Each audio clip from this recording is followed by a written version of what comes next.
Au début des années 2000, la raréfaction annoncée des énergies fossiles a déclenché le mouvement de la transition énergétique.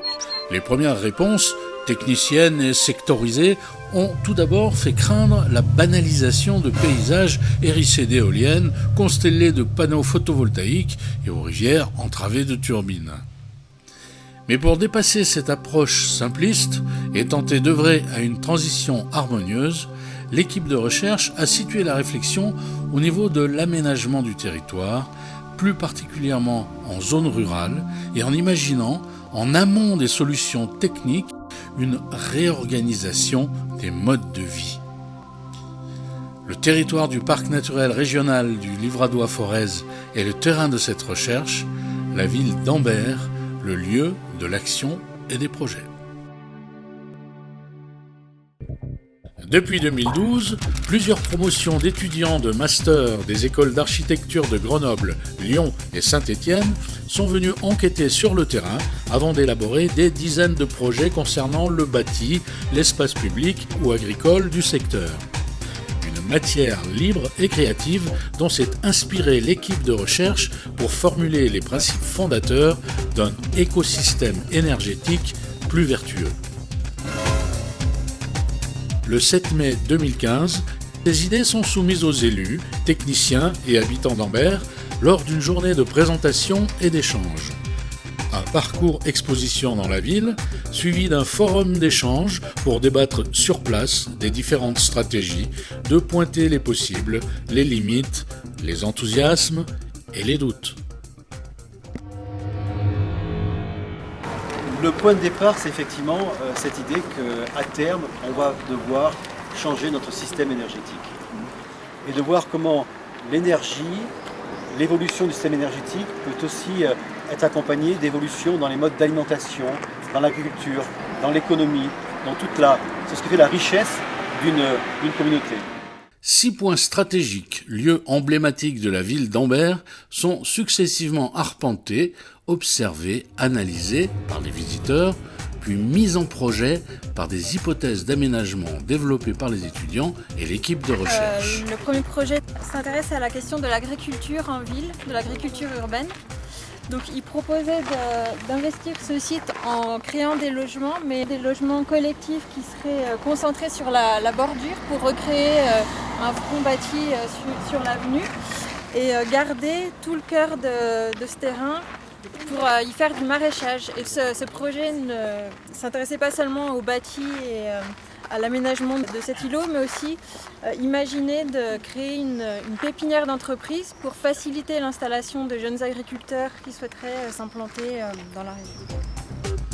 Sur chacun des sites visités, 2 à 3 projets sont ainsi présentés, en n'omettant jamais de mettre l'accent sur l'incidence des solutions imaginées sur la vie des habitants d'Ambert et des environs. Sur ce site, on a 2 projets qui s'appellent Noosphère et Au fil des murs, qui ont tous les 2 des stratégies assez proches l'une de l'autre. L'idée, c'était de se dire, sortons de la réflexion énergétique à l'échelle du bâtiment, comment on chauffe son bâtiment, comment on produit éventuellement de l'énergie par des panneaux solaires sur le toit, mais comment on peut réfléchir à des bâtiments neufs qui surproduisent de l'énergie, qui pourraient être réinjectés dans les bâtiments plus anciens, moins performants, de manière à équilibrer ces questions de production et de consommation énergétique. Le centre-ville historique, dense et étroit, abrite un habitat à forte valeur patrimoniale, mais aussi des bâtiments vétustes, dégradés et souvent désertés. Les projets ont visé à redonner une attractivité à ce cœur de ville pétri de potentialités et de contraintes. On est dans un centre-ville historique, les ruelles sont plutôt étroites, les bâtiments sont relativement petits, avec des surfaces aussi assez réduites, et aujourd'hui, ça ne correspond pas forcément au mode de vie actuel et aux envies que peuvent avoir les gens. Donc des étudiants imaginaient finalement ouvrir les toits, parce que là, quand on est complètement enserré de bâtiments, on ne peut pas s'étendre horizontalement. La seule manière de développer quelque chose ou de s'ouvrir, c'est vers le haut. Comment imaginer des bâtiments qui fassent plus entrer la lumière? Comment travailler sur des espaces intermédiaires, faire une relation entre les qualités de l'espace, imaginer des stratégies passives, se servir du soleil pour chauffer son bâtiment, se servir de dispositifs pour faire de l'ombre, pour permettre de maintenir une certaine fraîcheur en été. Dans un contexte urbain aussi contraignant que celui-ci, c'est difficile.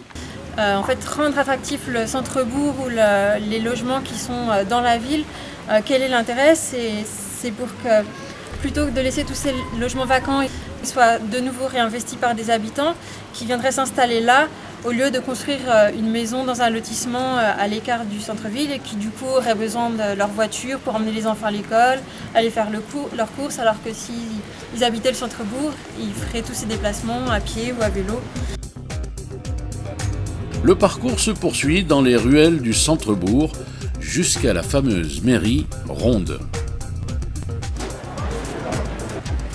Puis elle traverse le marché avant de rejoindre l'îlot Chabrier, poumon vert de la cité.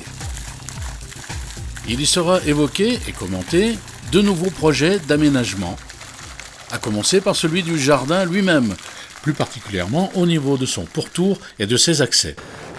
La réflexion a été de se dire comment les qualités du jardin peuvent bénéficier aux gens qui habitent autour, ce qui n'est pas vraiment le cas. On a une école, on a des bâtiments, et on le voit très bien ici, qui ne sont pas tournés vers le jardin véritablement. Les projets, justement, réinterrogent cette relation spatiale. Seront également évoqués dans ce même cadre de verdure des projets situés en bordure de ville. On a 3 projets qui illustrent un peu cette démarche donc de compatibilité ou de complémentarité entre la partie rurale d'Ambert et sa partie dite urbaine. Premier projet, l'aménagement d'espaces d'équipement agricole au cœur de la zone industrielle. Voilà, l'idée c'était de mixer l'industrie et l'agriculture pour former de nouvelles associations, avoir d'autres fonctions. Et nous on avait imaginé un restaurant d'entreprise, donc ça serait plus pour avoir de l'énergie humaine et diminuer les transports entre midi et 2. Imaginer cette zone industrielle comme un parc où on pourrait se promener, rester pour manger à midi, quelque chose d'agréable on va dire, un nouveau lieu. Des projets visant à enrayer l'étalement des zones pavillonnaires au profit d'installations agricoles innovantes. Ça c'est un projet qui vise aussi à solidariser les gens qui habitent déjà sur place avec une nouvelle population qui serait active via la ferme. Donc,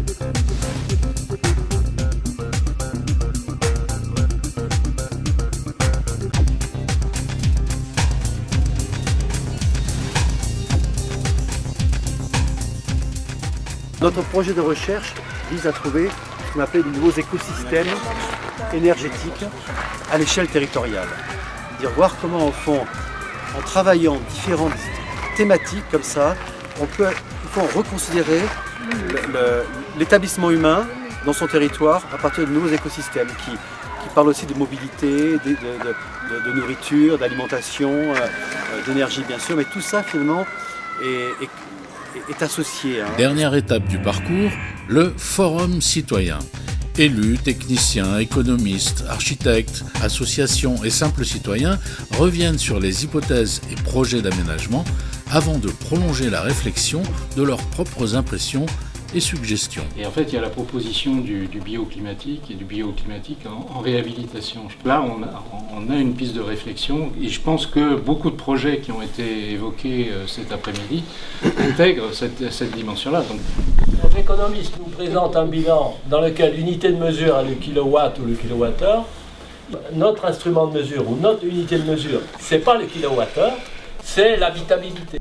Et c'est en termes de mesure d'habitabilité qu'on va évaluer le futur, le potentiel du territoire.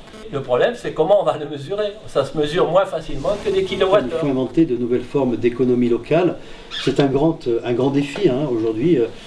Il y a du bois, il y a une filière bois. Il faut peut-être inventer des systèmes d'expertise, d'excellence, qui feraient que ce territoire pourrait à ce niveau-là générer des emplois. Ça permettrait justement d'avoir une économie circulaire, de redynamiser tout un tissu local d'entreprise et justement la valeur humaine serait beaucoup plus valorisée. Je pense qu'en ce moment on passe beaucoup d'énergie à essayer d'impulser du collectif, et c'est une très bonne chose parce que le jour où on en aura vraiment besoin, toutes les expérimentations des écolos, bobos, alternatifs et tout ça, qu'est-ce qu'elles vont nous être utiles? Parce que là, tout d'un coup, on aura l'outillage, quoi. Il suffira d'aller les voir, quoi, tout simplement. Et on réinventera des choses qu'on pourra étendre, tout simplement. Mais le processus est en marche. Hein. Tout ça, ça participe d'une transition qui est déjà en marche. Ces explorations, études, projets et moments de concertation ont peu à peu dessiné la trame d'une stratégie territoriale s'appliquant à de nombreux domaines. L'architecture et l'urbanisme, en concevant des logements peu consommateurs en énergie, en freinant l'étalement urbain, au profit d'une densification attractive du centre-bourg. L'agriculture, en valorisant les ressources énergétiques locales, en favorisant les circuits courts pour l'alimentation et pourquoi pas en organisant une production agricole au cœur même de la ville pour rendre l'espace urbain et l'habitat plus attractifs. Les déplacements, en rapprochant habitat et activité pour limiter les déplacements, en favorisant les modes de circulation doux et en développant les alternatives à la voiture individuelle. La production d'énergie, en valorisant les ressources locales comme le bois, le soleil, l'eau ou la biomasse, et en favorisant le développement d'un habitat lui-même producteur d'énergie. La construction, en privilégiant les circuits courts, pour limiter l'énergie nécessaire à la transformation et au transport des matériaux de construction, et en faisant appel aux ressources et aux savoir-faire locaux. L'économie locale, en valorisant les savoir-faire locaux, et pourquoi pas en créant des équipements dédiés à l'accompagnement de cette mutation économique. L'énergie humaine et sociale, en s'appuyant sur le patrimoine et les acteurs du territoire, en renforçant l'attractivité d'un centre-bourg ouvert aux projets innovants, en développant les démarches de mutualisation, en favorisant une mixité sociale et générationnelle.